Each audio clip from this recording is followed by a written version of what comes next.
Hello, hello. Alors, je ne sais pas cette semaine combien de temps elle va durer cette vidéo. 3, 5, 10. Vous le savez parce que c'est marqué en bas de l'écran, mais moi je ne le sais pas encore. Mais c'est pas important parce qu'elle est tellement fondamentale, essentielle, qu'il faudra prendre le temps qu'il faudra. Si ça passe vite, eh bien tant mieux. Si c'est un peu plus long, vous m'en excuserez. La semaine dernière, on a parlé de cette influence qu'il y a sur le monde durant cette période de Pessah, à savoir spécifiquement le jour de Pessah, et durant la semaine, cette influence particulière qui est de l'ordre de la libération. Et je vous avais même dit, si vous avez envie de vous libérer de quoi que ce soit, d'arrêter de fumer, d'arrêter n'importe quoi, quelque chose qui vous enchaîne, eh bien c'est le jour et la semaine en question. Vraiment, c'est là où il y a le plus de force dans l'univers pour pouvoir parvenir à cette libération. Cette semaine, on va parler de pourquoi et de comment se libérer. Alors, attendez bien, parce que on est tous convaincus qu'on sait exactement qui on est et qu'est-ce qu'on doit faire à Pessah. Eh bien, c'est pas si évident. Pour illustrer mon propos, je vous rappelle qu'il y a 4 enfants dans la Haggadah. 4 enfants qui sont attablés. Il y a le sage, il y a le simple, il y a celui qui ne sait pas poser de questions, et il y a le rebelle. Je vous les ai dit dans l'ordre, mais c'est pas grave. Je vais vous les remettre dans l'ordre maintenant. Il y a le sage. Le sage, lui, il est attaché aux valeurs ancestrales, de la Torah, de la tradition. Ensuite vient le rebelle. Alors lui, c'est facile, il est diamétralement opposé au premier. Il rejette tout, c'est un rebelle. Il y a le simple, celui qui ne sait pas tellement poser des questions très intéressantes, mais il accepte ce qu'on lui dit. Et il y a le quatrième, c'est celui qui ne sait pas poser de questions, qui est là et qui ne sait pas vraiment ce qu'il fait là, etc. Et en fin de compte, il y en a un cinquième qu'on verra à la fin.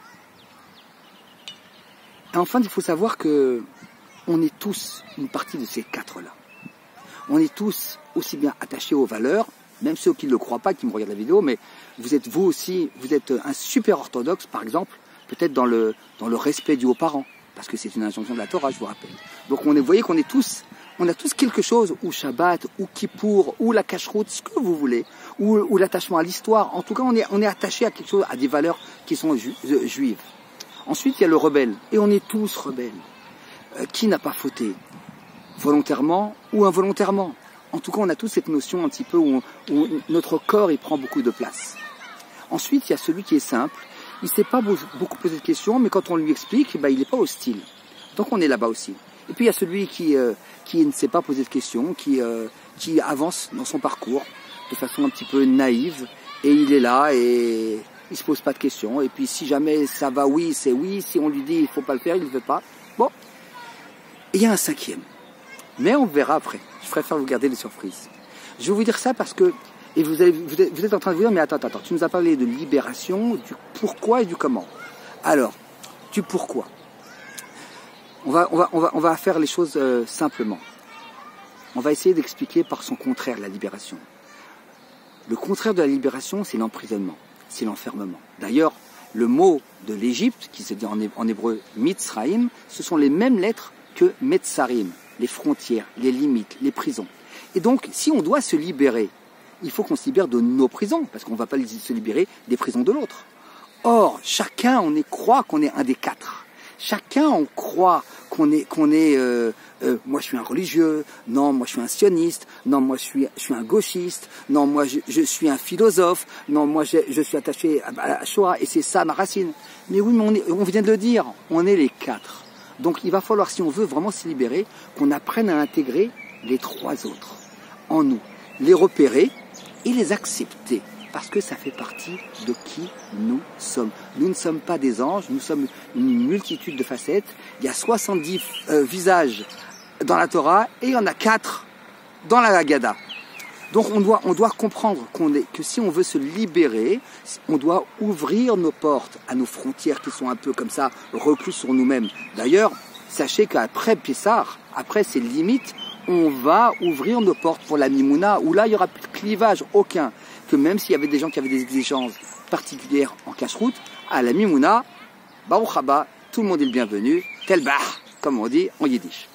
Donc, ce que je veux vous dire par là, c'est que la vraie prison, c'est la prison dans l'enfermement de soi-même, d'avoir nos certitudes, nos convictions trop arrêtées. Oui, il est bien d'en avoir, mais il faut savoir de combien de pourcents je suis des trois autres.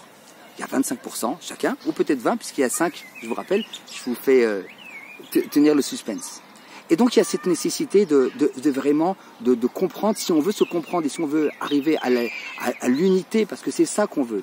Vous savez, tout le monde parle de l'unité du peuple juif, mais chacun il dit, viens l'unité, mais viens chez moi, viens faire Shabbat. Et l'autre il va te dire, viens on va manifester contre Bibi. Vous voyez pas qu'il y a une unité comme ça dans les mots, mais en vrai. Et on va voir à la fin de cette vidéo, parce que j'y ai pensé tout à l'heure, comment on peut régler ce problème de non-unité et y parvenir. Et donc, juste je vous parle du cinquième, parce que je vous ai trop fait attendre. Le cinquième, vous savez que les quatre dont on a parlé sont autour de la table. Le cinquième, il n'est pas là. Il n'est même pas à table. Et on n'y pense pas. Ça, c'est le rabbi de Lubavitch qui nous a fait ce chidouche de ce cinquième enfant, qui a une obligation, puisque c'est une partie de nous-mêmes, on a bien compris. Puis il faut qu'on le ramène, il faut qu'on lui parle, parce que véritablement,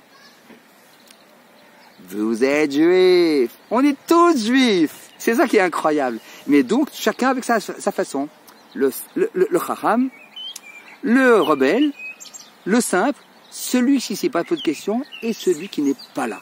Donc on va devoir véritablement chercher en nous tout cela.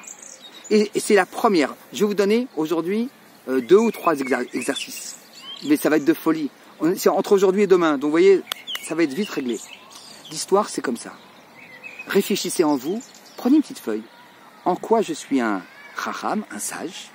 En quoi je suis un rebelle? En quoi je suis un simple?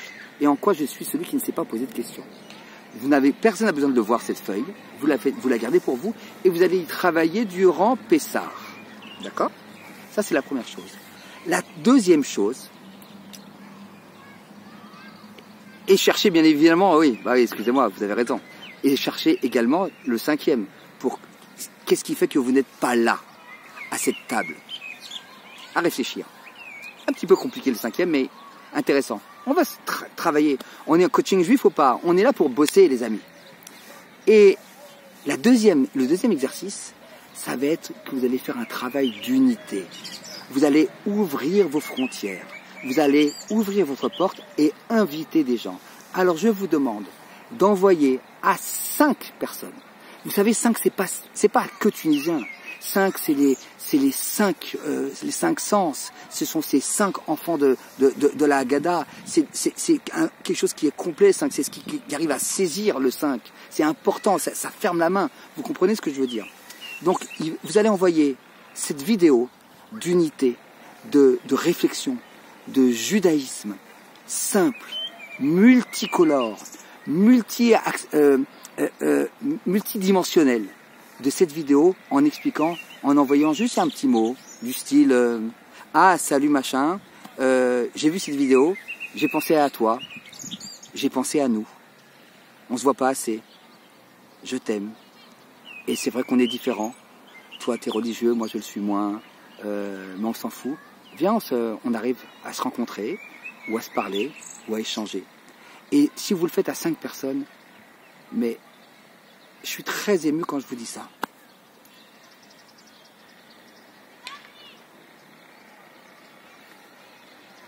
On peut arriver à des choses énormes. D'unité. C'était pas prévu ça. On est déchirés. Notre peuple est déchiré parce que nous-mêmes on est déchirés. On ne s'accepte pas toutes nos parties. Il faut qu'on reconsolide tous nos morceaux, notre puzzle intérieur, ces 5 parties de l'âme, parce que l'âme aussi est faite de 5 parties, mes amis. Ces 5 parties de l'âme qui sont en nous, et s'il y en a une qui est bancale, on est chasser, on est manquant, on est bancal, on n'est pas complet. Alors, excusez-moi, l'unité du peuple juif. Venez, on y travaille, ça va être ça, notre Pessah cette année. Et je n'ose pas vous le dire. Allez savoir si à la fin de Pessah ou pendant Pessah, on va pas entendre ce chauffard.